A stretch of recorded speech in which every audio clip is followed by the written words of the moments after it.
I'm not asking for all of it, just the majority, Mum said, her voice tight with urgency, like the words physically hurt her to say. She sat across from me at the kitchen table, fingers wrapped around her coffee mug like it was the only thing keeping her upright. Her eyes were red-rimmed, her mascara smudged. I'd never seen her cry like that, not even when Grandma died. It's her life, Tatum, she whispered. Your sister is dying. That was the hook. That was the line that snapped something in me. My name is Tatum. And when I was 18, I gave up my college fund because my mom told me my sister was dying. I still remember how the kitchen smelled like burnt toast and lemon cleaner.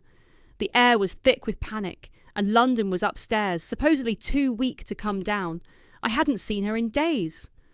Mum said the doctors found something rare, something aggressive. She said there was a surgery, urgent, expensive, not covered. I remember asking, what about insurance? She shook her head. It's experimental. They won't touch it. I looked at Dad. He was standing near the sink, arms crossed, jaw clenched. He didn't say a word, just stared at the floor like it held the answers. I don't know what else to do, Mum said, her voice cracking. We've pulled what we can. Your college fund is the only thing left. I stared at her. That's everything I've worked for. I know, she said, and I wouldn't ask if it wasn't life or death. That was the moment. The moment I stopped being a teenager with dreams and became a daughter with obligations. I signed the release papers the next day. She cried again, hugged me so hard I couldn't breathe. I'm proud of you, she said. You're saving her life. That was 5 years ago. Now I'm 23, working the closing shift at a diner off Route 9, wearing a name tag that says Tay because my manager thinks it sounds friendlier. I share a 2-bedroom apartment with 3 roommates and a cat that isn't mine. I haven't seen London in years, but every few months I get a text from Mum. She's still recovering. It's been hard, but she's strong. I never ask for more.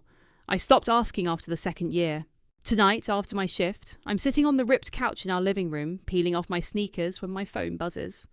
A notification pops up on my screen. London.EW tagged in a photo. I blink. I haven't seen her tagged in anything in months. Curiosity wins. I tap. The photo opens full screen. London is standing on a beach in Bali, golden hour lighting her face like a damn perfume ad.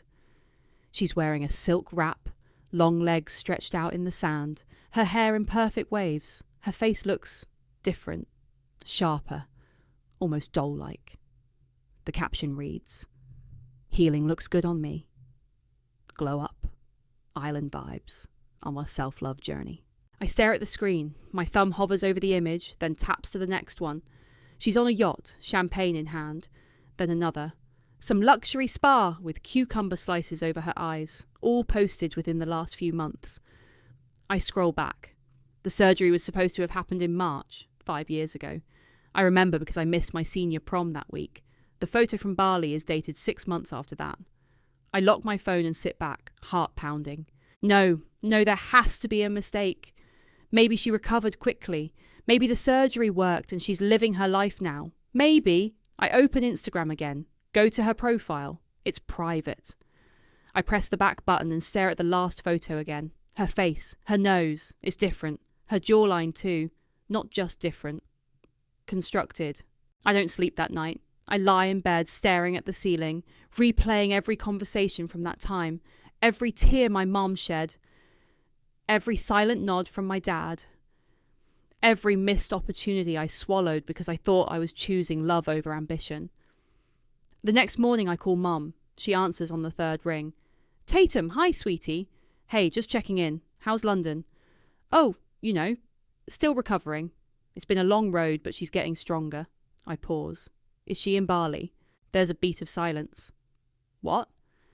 I saw a photo. Someone tagged her. She looked healthy. Really healthy. Mum exhales. Well, she's been doing some wellness retreats. That's part of her healing. You know how she is. Always chasing the sun. Right, I say. She deserves it after everything she's been through. I hang up a few minutes later, my stomach twisted in knots. The way she said deserves. Like my sacrifice was just a stepping stone in London's self-love journey. I don't know what I'm looking for, but I start digging. I scroll through tagged photos, old posts, comments. I find one where someone asks about her glow up. London replies with a winking emoji and says, "A little help from science." I feel like I'm going to throw up.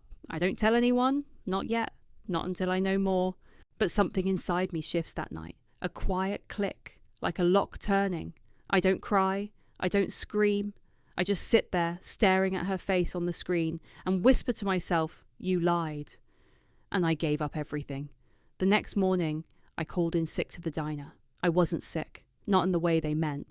But something was definitely broken in me now, cracked open and leaking. I sat at the kitchen table with my laptop, a mug of black coffee, and a growing list of questions. London's Instagram was private, but tagged photos weren't. I found more. A champagne brunch in Monaco, a spa in Malibu, a photo of her laughing in front of a boutique in Paris, holding 3 shopping bags and wearing sunglasses that probably cost more than my rent. Each post had that same tone, light, glamorous, untouchable. I clicked on one of the comments. "You look amazing. So happy you're thriving." London replied, "Thank you, babe. Had to go through hell to get here, but worth it." I stared at that little lipstick emoji like it was mocking me. My phone buzzed. A text from Mom. "Just wanted to say thank you again for all you did for your sister. She's finally starting to feel like herself again." I didn't reply. I couldn't. Instead, I pulled up my contacts and scrolled until I found him. Travis Baker, London's ex. They dated for about a year, right after her surgery. He used to come to family dinners sometimes, always polite, always a little too quiet. They broke up suddenly. No one ever said why. I hadn't talked to him since. I hesitated, then typed, "Hey, it's Tatum. Got a sec? Need to ask you something about London." 3 dots appeared almost immediately. "Hey. Wow. Yeah. What's up?" "Weird question. Back when you and London were together, was she ever really sick? Like, before her surgery?" This time the dots took longer. No, she wasn't sick. Not at all. I stared at the screen. "What do you mean, not at all?" "She told me your mum made up the story, said it was the only way you'd give up the money. She laughed about it once. Said you were too good for your own good." My hands went cold. "You're sure?" "I was there, Tatum. I saw the invoices. She got a nose job and some other stuff done. And then we went to Monaco like 3 weeks later. She said it was a post-op celebration." I didn't respond right away. My fingers hovered over the keyboard, shaking. Then another message popped up. "I still have the receipts, plane tickets, hotel bills. I held on to them after we broke up. I don't even know why." "Want me to send them?" "Yes." He emailed them within the hour. I opened the attachments slowly, like peeling back a bandage. There they were. PDFs of hotel bookings, spa treatments, a dinner reservation at a place that had a dress code and a wine list longer than my resume. All dated less than a month after she supposedly almost died. I forwarded them to myself and saved them in a folder named Truth. I sat back and stared at the screen. My heart was racing, but my body felt numb. Then I heard the front door open. "Hey," said Kayla, one of my roommates. She dropped her gym bag on the floor. "You okay? You look like you saw a ghost." I forced a smile. "Just tired." She walked to the fridge, grabbed a LaCroix, and popped the tab. "Want to go out tonight? Jenna's DJing at that rooftop place." "Can't. Got stuff to do." She raised an eyebrow. "You never go out." I didn't answer. She shrugged and went to her room. I turned back to my laptop and opened London's Instagram again. I looked at her face, her smile, the way she posed like the world owed her something. Then I clicked on Mum's profile. She didn't post much, but her bio still said, "Proud mother of 2 strong, beautiful daughters, faith, family, sacrifice." Sacrifice. I opened our last text thread. My thumbs hovered over the keyboard. "How exactly is London still recovering if she's been travelling the world for years?" I hit send. A minute later she replied, "Sweetheart, healing isn't linear. She's been through so much. Don't be bitter. You did a beautiful thing." "I gave up my future." "You gave your sister life." I stared at the message. Then I typed, "No." I gave her a new face and a first-class ticket to Monaco. I didn't wait for a reply.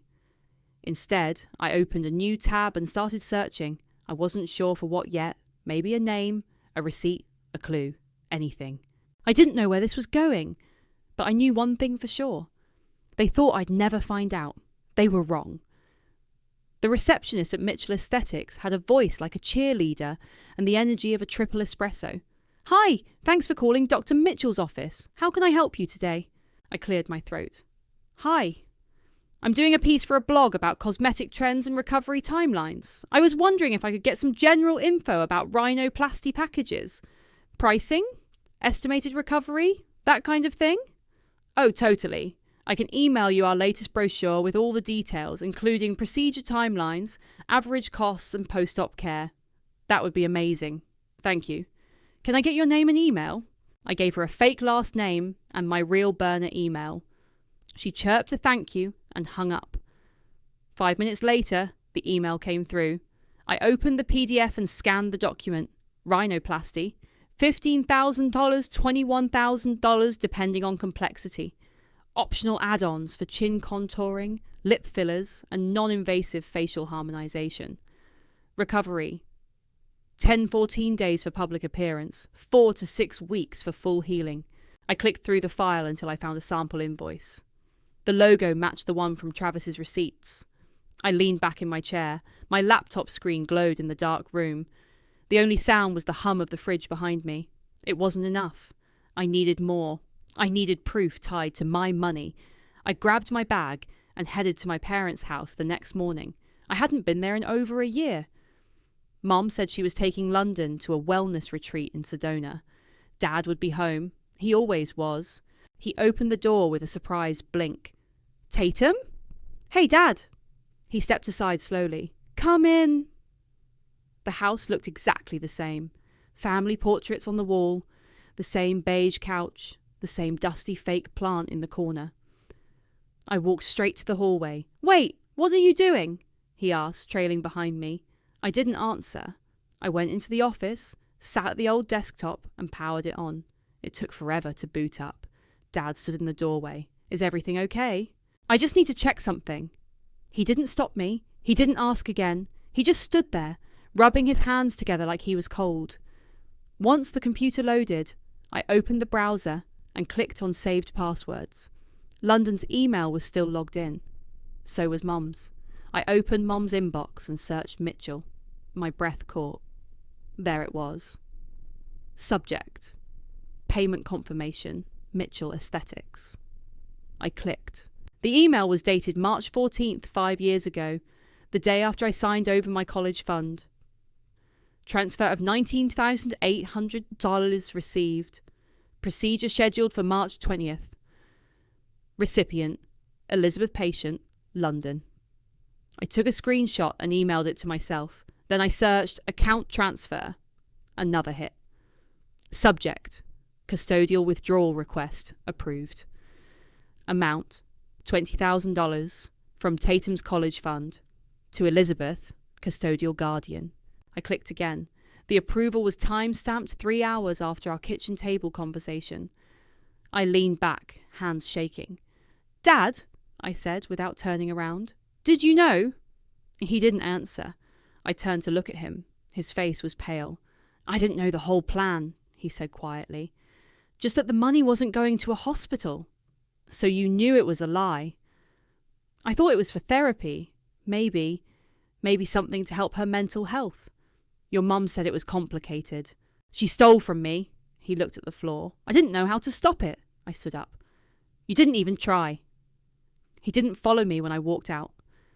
Back at my apartment, I opened a new folder on my laptop and labelled it Evidence. I dropped in screenshots, PDFs, emails, photos. I colour-coded everything by date. I made a spreadsheet.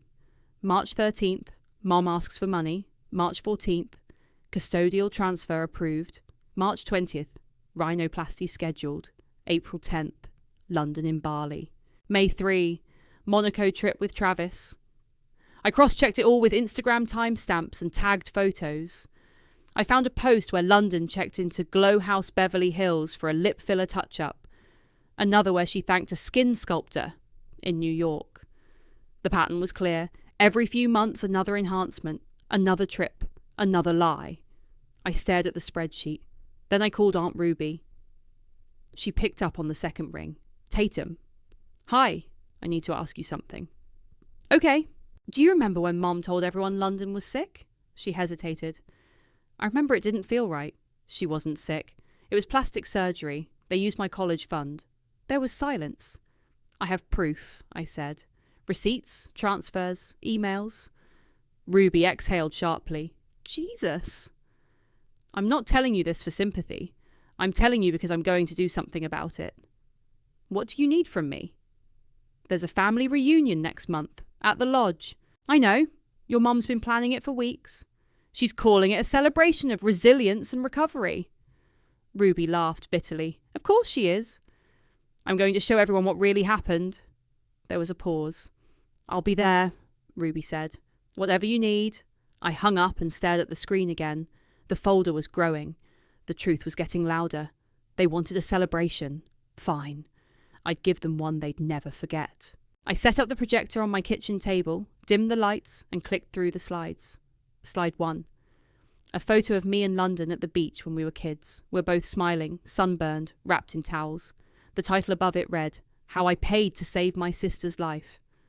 Slide 2. The invoice from Mitchell Aesthetics. 19 eyes at 800 tollers. Rhinoplasty. Slide 3. A screenshot of the bank transfer from my college fund signed by Mum. I clicked through slowly, checking transitions, fonts, everything.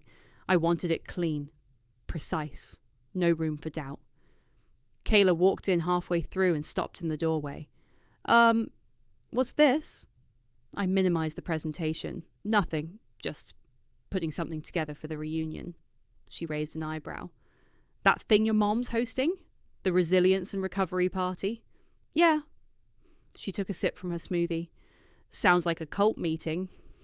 I laughed once, sharp. You have no idea. The next day, I met Ruby at a diner halfway between our towns. She slid into the booth across from me, took one look at my face and said, You've been busy. I have everything, I said, handing her a flash drive.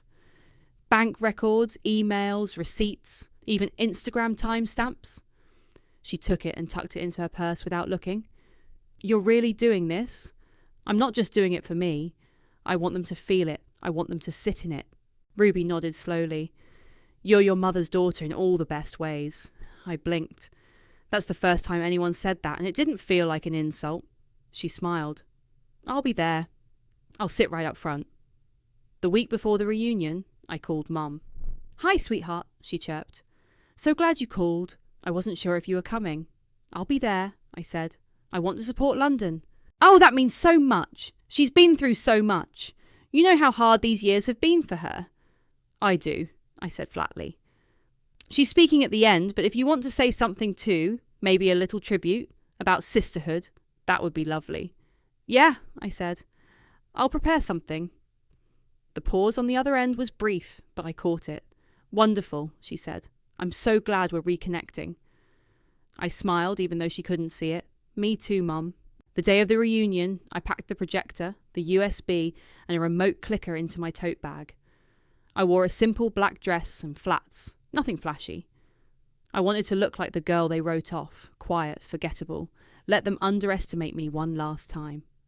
The lodge was decorated like a Pinterest board exploded. Fairy lights, pastel streamers, framed photos of London through the years. There was even a table with a guest book labelled Messages of Hope for London. I signed it. Hope you kept the receipts. Tea. People were already mingling when I walked in. I spotted Ruby near the buffet table, sipping from a wine glass. She gave me a small nod. Mum came over a minute later, arms wide. Tatum, look at you! I hugged her. She smelled like Chanel and a manipulation. You look beautiful, she said. London's upstairs getting ready. She's so excited you came. I wouldn't miss it. She beamed. We're doing the speeches after dinner. I'll introduce you before London's part. Perfect. Dinner was a blur. I barely tasted the food. I watched people laugh, clink glasses, take selfies in front of a floral backdrop that said resilience. Then Mom tapped her glass. Everyone, can I have your attention? The room quieted. Thank you all for being here to celebrate this incredible journey. London has faced challenges most of us could never imagine, but through faith, family, and sacrifice, she's come out stronger. She looked at me when she said sacrifice. I smiled. She's a survivor, Mum continued. And before she speaks, her sister Tatum has something she'd like to share. I stood up, walked to the front, and plugged in the USB. The projector flickered to life on the wall behind me. Hi, I said. Thanks for being here. I put together something to honour my sister's journey. It's called How I Paid to Save My Sister's Life. Click. The first slide came up. The beach photo. People smiled. Click. The invoice. Click. The bank transfer. The room shifted. Chairs creaked. Someone coughed. This, I said, is what I gave up. My college fund. My future. Because I was told my sister was dying. Click. A photo of London in Bali. Click. A receipt from Glow House, Beverly Hills. Click. A screenshot of her Instagram comment. A little help from science, dolls. I turned to face the room.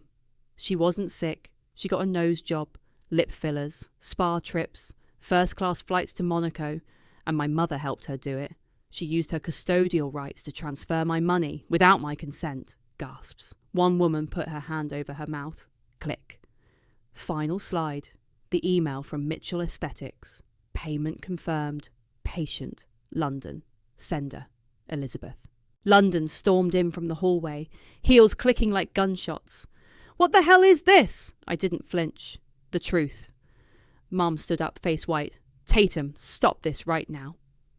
I already filed charges, I said. 3 weeks ago. Fraud. Identity theft. 2 subpoenas were sent this morning. The room exploded in whispers. I just thought, I said, if we're going to celebrate resilience, we should be honest about what it took. Ruby stood and walked to my side, quiet and steady. We'll let the authorities handle this, she said. But I'm so proud of you, sweetheart. I looked at London. Her mouth opened, then closed.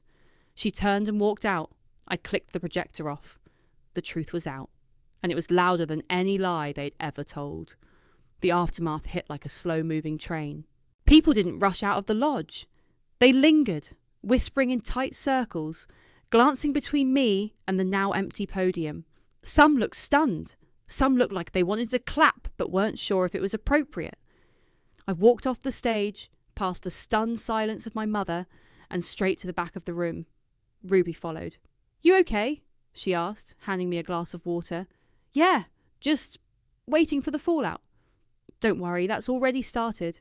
I looked over and saw Aunt Denise cornering Mum by the dessert table, her voice sharp and low. A few cousins hovered nearby, listening. London was nowhere to be seen. I stepped outside for air. The night was cool, the lake behind the lodge still and black. I leaned against the railing and let myself breathe. Footsteps behind me. I turned. Dad. He didn't say anything at first, just stood there, hands in his pockets, staring out at the water like it held answers. I saw the whole thing, he said quietly. I know. I should have stopped it, back then. I didn't respond. The silence stretched. I remember the day your mom asked you, he went on. I remember thinking, this isn't right, but I didn't say anything. I thought, maybe it was for the best. Maybe London really needed it. She didn't. I know that now. I turned to face him. You could have said something.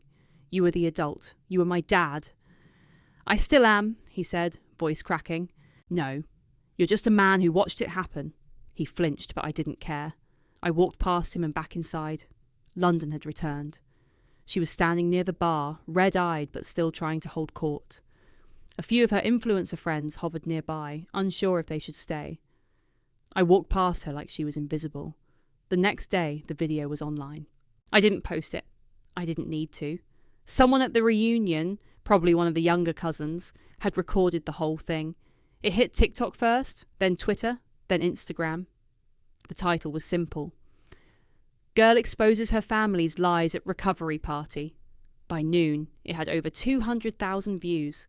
By nightfall, it passed 1 million. Comments flooded in. This is the most savage thing I've ever seen. Justice for Tatum.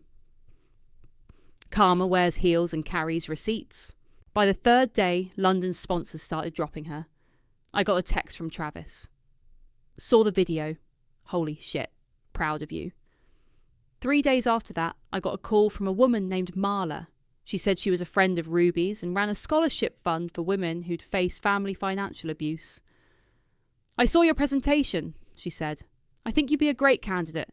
I cried after I hung up. I hadn't cried in weeks. A week later, I packed my things. I was moving into a small studio near campus. Classes started in the fall. I was going back. The day before I left, my phone rang. "Mum." I let it go to voicemail. Then it rang again. "Dad." I picked up. "Hey," he said. "Can we talk?" I don't think there's anything left to say. I wanted to tell you I'm sorry. I know that's not enough." "It's not." "Okay," he said quietly. "I understand." He didn't call again. London tried to DM me once. All it said was, "Incredibly money. You ruined my life." I didn't reply. I screenshotted it and saved it in the folder labelled Proof. A week into school, I was walking across campus with a coffee when a girl stopped me. "Hey," she said. "Are you the one from the video? The family thing?" I nodded, unsure what was coming. She smiled. "You're a badass." Then she walked away. I stood there for a second, letting the words sink in. Badass. That wasn't what I felt like when I gave up everything. It wasn't what I felt like when I worked double shifts just to afford rent. It wasn't what I felt like when I sat alone on my birthday, watching London post spa selfies. But now? Yeah, maybe I was. I used to think karma would get them. Turns out, sometimes karma just needs a little push. Consider this a shove. The knock came at 7:42 a.m. I was halfway through a bowl of cereal in my new apartment, hair still wet from the shower, when someone banged on my door like they meant business. I opened it to find a woman in a navy blazer holding a clipboard. Behind her stood a man in a grey suit with a badge clipped to his belt. "Are you Tatum?" "Yes." "I'm Investigator Reed. This is Agent Hall. We're with the Financial Crimes Division. We just need to confirm a few details from your report." I blinked. "Now?" "If you've got a minute." I stepped aside and let them in. They didn't sit. Reed flipped open her clipboard and scanned the top page. "We've reviewed the documentation you submitted, bank transfers, email correspondence, and medical invoices. We've also received corroborating statements from a Travis Baker and a Ruby Hunt." I nodded. "They were both there. They saw it happen." Hall pulled out a small tablet and tapped the screen. "We've already issued a subpoena to Mitchell Aesthetics. We're waiting on the clinic's full payment records. But based on what we've seen so far, this qualifies as custodial fraud and identity misuse." "She used my college fund," I said. "I didn't even know she had access to it until I saw the transfer." Reed looked up. "Your mother was listed as the custodial guardian on the account. Legally, she could access the funds, but only for your benefit. Cosmetic surgery for your sister doesn't qualify." "She told me London was dying," I said. "I gave it up because I thought I was saving her life." Reed's face softened. "You're not the first person we've seen manipulated like this. But you're one of the few who documented it this thoroughly." Hall added, "That presentation you gave, it's already circulating in legal circles. People are calling it textbook fraud exposure." I swallowed. "What happens now?" Reed closed the clipboard. "We'll be in touch, but I can tell you this, there'll be consequences for both of them." They left as quickly as they came. By noon, I got a text from Ruby. "Your mum just called me. She's panicking. Said someone from the States showed up at her door." I replied, "Good, she should panic." Later that evening, I got a call from Jenna, my old co-worker at the diner. "Girl, have you seen London's Instagram?" "No." She went live. She's crying, like full meltdown, saying people are twisting the truth and trying to destroy her. I opened my phone and pulled it up. London's face filled the screen, mascara streaked, lips trembling, the background a sterile white wall that looked like a hotel. I never meant for this to happen," she was saying. "People don't understand the pressure I was under, the pain I felt. I didn't lie. I didn't tell the whole story." The comments were brutal. "You stole your sister's future. You're crying in a hotel while she worked 2 jobs. This is what entitlement looks like." The live ended abruptly. I turned off my phone and stared at the ceiling. The next day, I was walking across campus when someone tapped my shoulder. "Hey," said a guy in a hoodie. "You're Tatum, right?" I nodded. "I'm in your psych class. Just wanted to say what you did. That was brave." Thanks. He smiled and kept walking. I got that a lot now. People recognizing me, whispering. A few even asked for interviews. I said no to all of them. I didn't want to be famous. I just wanted my life back. That weekend, I met Ruby for brunch. She slid into the booth, sunglasses on, and ordered a mimosa before even saying hello. So, she said, your mum's lawyer called me. I raised my eyebrows. She's trying to claim she didn't understand the legal boundaries of the account, said it was a family decision. I laughed once. A family of 2. She's scrambling. London's been dropped by 3 brands. One of them asked me for a statement. What did you say? I told them the truth. Ruby sipped her drink and leaned in. You know, when you were little, I always thought you were the quiet one, the soft one. But you've got steel in you, girl. I learnt from the best, she smiled. Damn right you did. After brunch, I walked back to my apartment and checked my email. There was a message from Marla, the woman from the scholarship fund. Hide. Tatum, we've reviewed your application and are thrilled to offer you a full academic scholarship for the next 2 years. Your resilience and documentation were beyond impressive. Welcome aboard. I stared at the screen for a long time. Then I called Kayla. Hey, she said. What's up? I got it, the scholarship. She screamed so loud I had to pull the phone away. Holy shit, you're a legend! I laughed.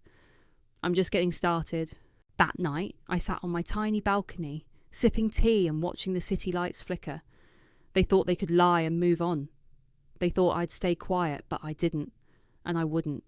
Because the truth doesn't just come out. Sometimes you have to drag it into the light. The lawyer's office smelled like lemon polish and tension. I sat across from a woman in a navy blouse who introduced herself as Ms. Carter. Her desk was lined with neat stacks of paper and a framed photo of a golden retriever.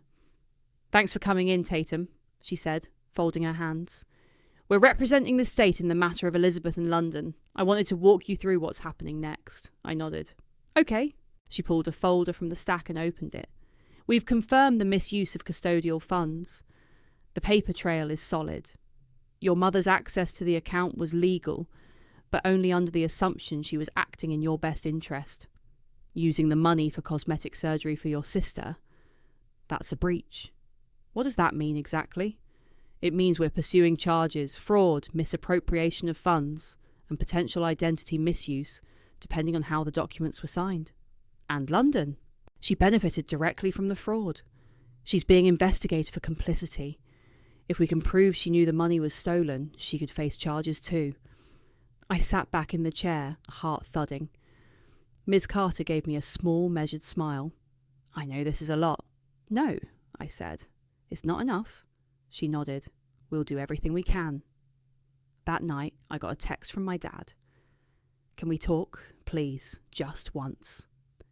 I stared at it for a while, then typed, Fine, tomorrow, noon, coffee shop on 6th. The next day, I walked in and found him already sitting at a corner table, 2 coffees in front of him. He stood up as I approached. Tatum. I sat down without hugging him. You wanted to talk. He looked older, tired. His hands trembled slightly as he pushed the coffee toward me. I know I failed you, he said. You did. I didn't stop her. I didn't protect you. I thought it would blow over, that you'd move on. I didn't. I see that now. I stared at him. You watched it happen. You watched me give up everything, and you said nothing. I was scared, he said quietly. Your mother, she can be persuasive, controlling. She's a liar. He didn't argue. I'm not here to forgive you, I said. I'm here so you can say what you need to say. Then I'm done. He nodded. I just wanted you to know I'm sorry. And I'm proud of you. Even if I don't deserve to be. I stood. You're right. You don't. I left the coffee untouched. When I got home, I opened Instagram. London's account was still active, though the follower count had dropped by nearly half. Her latest post was a black square with a caption, taking time to heal. Please respect my privacy. The comments were brutal. You should have thought about that before you stole from your sister. Healing from what? Getting caught? Tatum deserves better. I closed the app. Later that week, I got a call from a reporter. Hi, I'm with Channel 7. We're doing a segment on financial abuse within families. Would you be willing to talk on record? No, I said. But you can use the video. That's all anyone needs to see. The reporter thanked me and hung up. 2 days later, the story aired. They blurred my face but played the audio of my presentation. The segment ended with a quote from Ms. Carter. This case is a reminder that even those closest to us can betray our trust. But justice doesn't always come quietly. I got messages all night from strangers. Some shared their own stories. Some just said thank you. One girl wrote, "You gave me the courage to confront my dad. I thought I was alone. I'm not. Thank you." I read that one twice. Ruby called the next morning. "Your mum got served," she said. "She tried to act like it was a mistake. Said she'd never intentionally harm her daughter. She signed the transfer." "Yeah. And now she's facing real consequences." I leaned against the wall, staring out the window. "She's still your mother," Ruby said gently. "She was supposed to be mine, not just London's." "I know." We were quiet for a moment. "You did the right thing," she said. "I know." That weekend, I walked past a bookstore downtown and saw a display in the window. Reclaiming Power, Stories of Financial Abuse and Recovery. Inside, a flyer taped to the wall announced a panel discussion. My name was listed among the speakers. I hadn't agreed to it yet. I took the flyer down and folded it into my pocket. Outside, the air smelled like rain. I wasn't sure what came next, but I knew one thing. They thought they could bury me, but I was never the one who needed hiding. They were. The courtroom was smaller than I expected.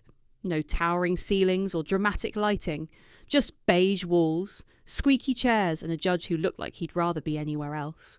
Still, it was real, and it was happening. I sat in the front row with Ruby beside me. She wore her signature red lipstick and a blazer sharp enough to cut glass. She didn't say much, just rested her hand on mine when the bailiff called the session to order. Mum walked in first. Her heels tapped across the tile like she still thought this was a brunch. She wore a navy dress and her pearls. She didn't look at me. London followed, head down, sunglasses still on indoors. Her hair was pulled back tight, and for once her face didn't look camera-ready. They sat at the defendant's table. Their lawyer whispered something, and Mum nodded without blinking. The judge cleared his throat. "We're here today to address charges of custodial fraud and unauthorised use of funds belonging to Tatum." He paused, glanced at the paperwork. "The plaintiff." I didn't flinch. I just stared straight ahead. The prosecutor stood.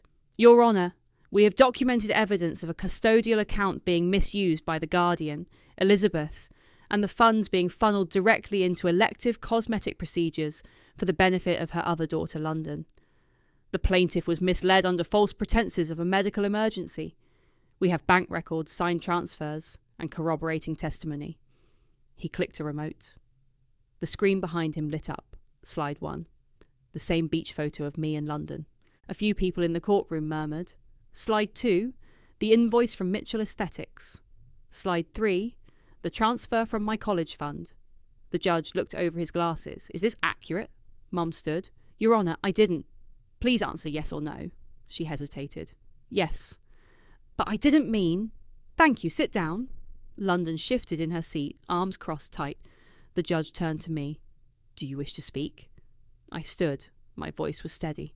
"I was 18. I had a full ride waiting at State, but it didn't cover everything. My parents set up a fund for the rest. When my mom told me my sister was dying, I gave it up. I thought I was saving someone's life." I looked at London. She wasn't dying. She was getting a new nose, and a new face, and a new life, funded by mine. I sat down. The room was silent. The judge leaned back. "I've reviewed the evidence. It's clear this was not an honest mistake. The misuse of custodial funds is a serious offence. I'm referring this case to civil court for restitution and ordering a full review of Elizabeth's financial activities." Mum's mouth fell open. "As for London," the judge continued, "we'll determine her level of involvement during the civil proceedings. But let me be clear, benefiting from fraud, even passively, carries weight." He banged the gavel once. "Court adjourned!" Outside, reporters waited. I kept walking.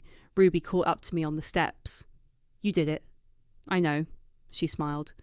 "You want to get pancakes?" "I want to sleep for a week." We laughed.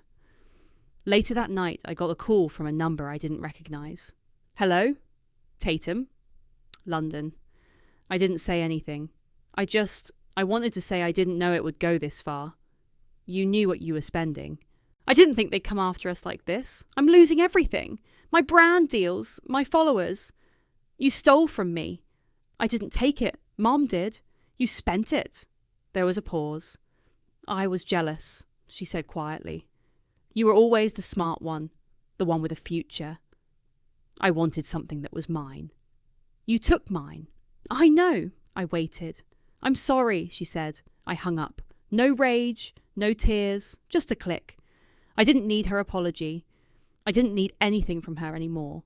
The next morning, I walked into class with my laptop under one arm and a coffee in my hand. A girl I barely knew waved me over. Hey, she said.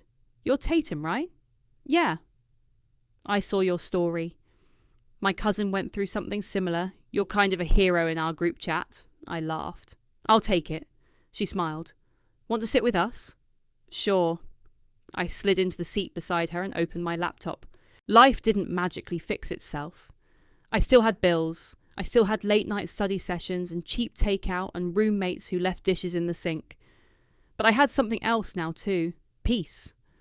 I used to think karma would get them. Turns out sometimes karma wears heels, carries a flash drive and doesn't flinch, and sometimes it's not karma at all. It's just me.